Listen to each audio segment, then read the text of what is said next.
Hello everyone, তোমরা সবাই কেমন আছো? আবারও চলে আসলাম একটি ব্লগ ভিডিও নিয়ে। সকাল সকাল পুকু আমাকে একটা চকলেট খেতে দিল। চকলেটটা ঠিকভাবে আমার পেটে গেলই না, আর তার মধ্যেই আমার গলা চেপে ধরে বলছে চকলেটটা নাকি ওকে ফেরত দিতে হবে।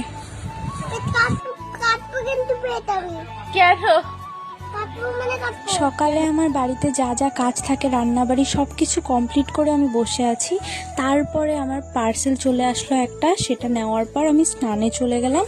আর স্নান থেকে এসে আমি খাওয়া দাওয়া করে একটু এরপরে আমার দিদি এসে বলছে যে বুনো আম মাখা খাবি, তো চল। আমি বললাম যে না, তুই খা, আমি ঘুমাবো। কিন্তু তারপরে অনেক ভেবে আর লোভ সামলাতে পারলাম না, আমি চলে গেলাম আম মাখা খেতে। তো এখানে সবাই মজা করে আম মাখা খেলাম। বিকেলে একটু রেডি হয়ে নিলাম, মা দিদি আর পিসির সাথে একটু যাব বাজারে। সাথে আছে আর একজন খচ্চরের ডিম, আমার ভাগনা। বাজারে গিয়ে সবার প্রথমে মা চলে গেল শুটকি মাছের দোকানে শুটকি মাছ নিতে। তো তোমাদের কাদের শুটকি মাছ ভালো লাগে অবশ্যই কমেন্টে জানিও, আমার তো বেশ ভালো লাগে। আমরা সবাই একটু কাপড়ের দোকানে ঢুকেছি কিছু জিনিস দেখতে। আর ওইদিকে আমাদের মহারাজকে দেখো, উনি বাজারে আসলে একাই 100 হয়ে যায়।